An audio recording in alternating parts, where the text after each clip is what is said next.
Starting this edition of Today Tonight with a news alert. Just a short while ago, Indian Prime Minister Narendra Modi held talks with U.S. Vice President Kamala Harris on the phone. The development comes at a time when U.S. President Joe Biden announced his administration's vaccine sharing strategy with the world. According to Biden's statement, the United States will distribute 80 million vaccine doses to prioritized nations, 75% of which will go through the United Nations COVAX program.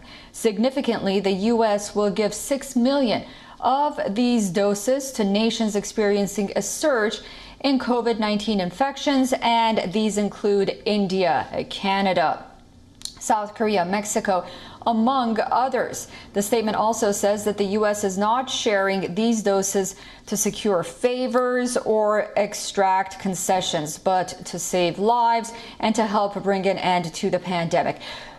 For more on this development, we are being joined by our principal diplomatic correspondent, Siddhant Sabel. Siddhant, thanks for joining us. A significant development indeed. We learn about what the statement says on the part of the United States and the Biden administration, the president himself. What can you tell us about the Indian side and the developments happening on the other side, basically?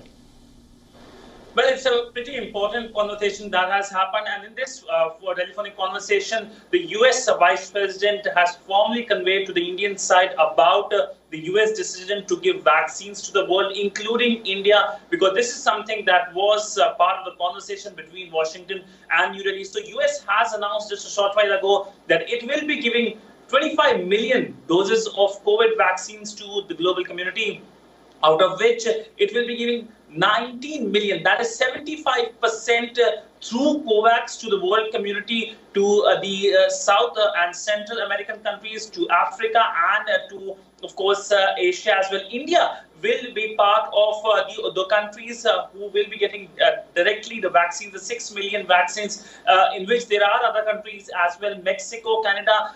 Basically, the partners and allies of Washington will be given vaccines directly.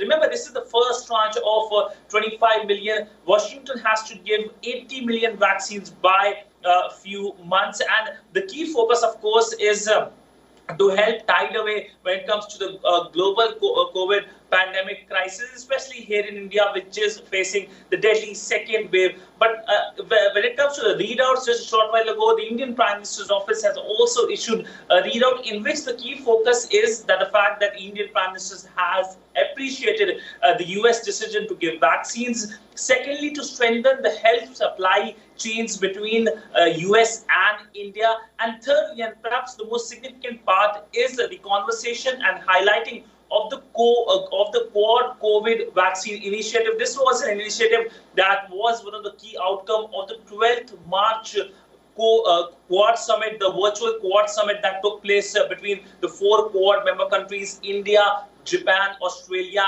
and US. And the key focus was India will be the production hub of this entire initiative. So again, a reiteration by the Indian side about this initiative through which India can be the center, global pharma headquarters. India has already been engaging with the world community under its vaccine mastery initiative. But of course, that was impacted. It has been paused because of India facing the deadly COVID crisis. So nonetheless, a very, very significant announcement coming from Washington today. And this is a kind of a goodwill gesture by Washington, but also tides away the criticism it has been facing, because it was one of the major countries, a major power, which was not giving vaccines to the world community, even as the world faces the deadly COVID crisis.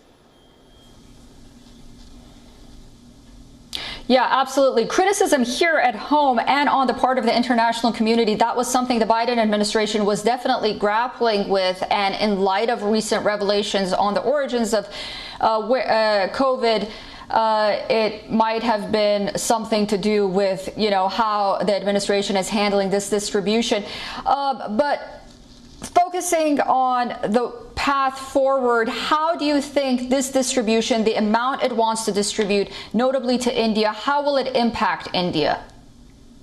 Well, of course, it's a very, very good news for India, which has been, in a sense, trying to procure more vaccines from the world community. In fact, today, the Indian Foreign Secretary, Harsh Shringla, was speaking at a WHO event in which he specifically mentioned that India is engaging with Pfizer, with Moderna and Johnson & Johnson to not only procure COVID vaccines, these are US pharma measures, but also to allow them to manufacture COVID vaccines here in India, for India and for the rest of the world as well. India is engaging with other partner countries, including with Russia. We know the Sputnik vaccine is something that has already arrived here in India, and it will be produced from India as well.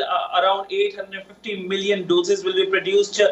Also, we know that India is ramping up its own production capacity. So at this time, it's a kind of a gesture, a solidarity gesture by Washington, because remember, it's just not the vaccines, but also previously when India faced the deadly wave, the second wave, especially here in the national capital, Delhi, we know that US had sent plane loads of assistance to India, whether it was ventilators, whether it was oxygen generating equipment. So it is a kind of a solidarity gesture. It is a kind of a camaraderie, and also a message to the world community of the close partnership between Washington and New Delhi in every sphere, whether it's the health sector, whether it's security, whether it's terrorism, or whether it's the United Nations Security Council.